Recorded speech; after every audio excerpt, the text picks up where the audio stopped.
안녕하세요. 더 프라미스 박예일입니다. 제1권 창세기 그대로 되었더라의 약속 16절에 길 곁으로 그에게 나아가 이르되 청하건대 나로 내게 들어가게 하라 하니 그의 며느리인 줄을 알지 못하였음이라 라고 합니다. 유다의 아들 엘을 위하여 며느리를 구한 유다인데 며느리를 알아보지 못합니다. 며느리의 입장에서는 이보다 더 처참할 수가 없습니다. 그런데 하나님께서 개입하십니다. 왜냐하면 이렇게 우연하게 동침했음에도 단번에 임신하게 하십니다. 유다는 길가의 여자와 한번 동침하려고 가문을 상징하는 도장과 끈과 지팡이를 주고 들어갑니다. 이런 유다의 모습은 배가 고프니 장자의 명분이 무슨 유익이냐면서 팥죽 한 그릇에 장자의 명분을 가볍게 여긴 에서와도 같습니다. 그러나 유다는 자신의 죄를 깨닫고 회개하고 돌이킵니다. 18절에 유다가 이르되 무슨 담보물을 내게 주랴. 그가 이르되 당신의 도장과 그 끈과 당신의 손에 있는 지팡이로 하라. 유다가 그것들을 그에게 주고 그에게 들어갔더니 그가 유다로 말미암아 임신하였더라 라고 합니다. 유다가 아둘람 사람에게 부탁해서 자신의 도장과 지팡이를 찾으려고 합니다. 그러나 그 여인을 찾지 못합니다. 그곳 사람들에게 수소문했지만 그들은 이렇게 말합니다. 21절에 여기는 창녀가 없느니라. 그의 말을 들은 유다는 우리가 부끄러움을 당할까 하노라며 자신의 수치를 감추기에만 급급합니다. 그리고 석 달쯤 후에 어떤 사람이 유다에게 내 며느리 다말이 행음하였고 그 행음으로 말미암아 임신하였다고 전합니다. 24절에서도 어떤 사람이 등장하는데 13절에도 어떤 사람이 등장합니다.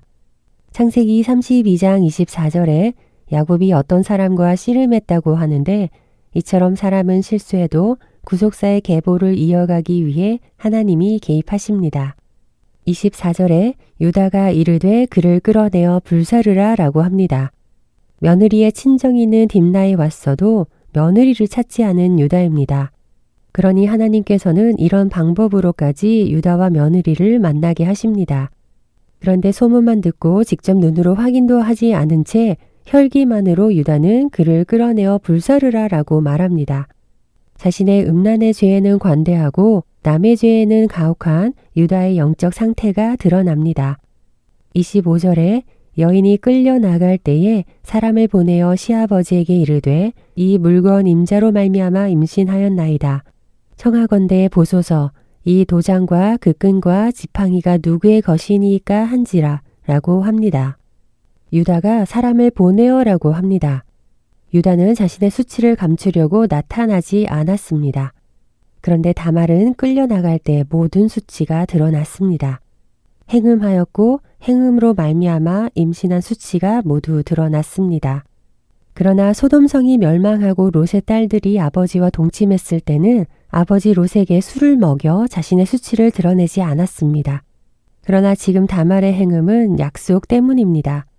자신의 유익을 위해서가 아니라 유다의 집안에 씨가 있게 하기 위해서 다말은 완전히 바닥까지 낮아졌습니다. 어쩌면 죽음을 각오한 행동이었을지도 모릅니다. 다말의 행동이 자신의 욕심이나 쾌락 때문이었다면 하나님께서 얼마든지 다말의 태를 닫으십니다.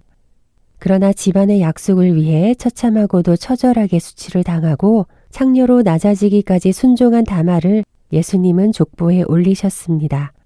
26절에 유다가 그것을 알아보고 이르되 그는 나보다 옳도다. 내가 그를 내 아들 셀라에게 주지 아니하였음이로다 라고 합니다. 유다는 자신이 말했던 약속을 기억합니다.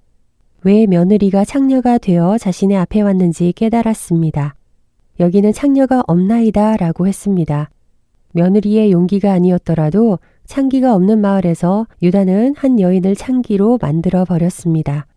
이때 어쩌면 강간당한 여동생 딥나가 또 떠올랐을지 모릅니다. 그는 나보다 옳도다. 마침내 유다가 자신의 죄를 깨닫습니다. 지금 끌어내어 불살라질 사람은 며느리가 아니라 자기라는 것을 인정합니다. 며느리는 그저 잠잠히 자기를 알아봐주기 바랬을 뿐인데 창기로 오해한 것은 유다입니다.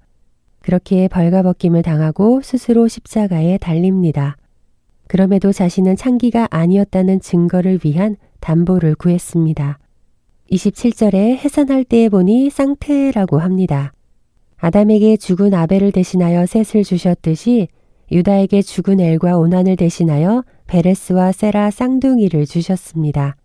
훗날 룻기 4장에서 보아스가 룻을 받아들일 때에 성문의 장로들이 다말이 유다에게 낳아준 베레스 집같게 하기를 원하노라 라며 보아스를 축복하는 이유도 이 때문입니다. 야곱과 리브가도 쌍둥이를 낳았습니다. 그러나 그 둘은 태 속에서부터 다퉈서 두 민족이 나뉘었습니다. 그런데 다말의 뱃속에서는 두 아들이 서로 양보합니다. 먼저 나온 손에 홍색 실을 메었는데 그 손을 도로 들이고 아우가 먼저 나옵니다. 그렇게 태어난 다말의 장남이 베레스입니다. 다말이 비록 시아버지의 아이를 임신했지만 이것은 불륜이 아닙니다. 예수 그리스도의 씨를 살린 사건입니다. 시아버지 유다가 자신의 죄를 인정하지 않았다면 불태워질 인생이었습니다. 혹은 평생 과부로 남을 인생, 창기로 남을 인생이었습니다. 그러나 여자의 후손으로 오실 예수 그리스도를 기대하고 약속을 기억한 다말에게 하나님은 구속사를 이루어 가십니다.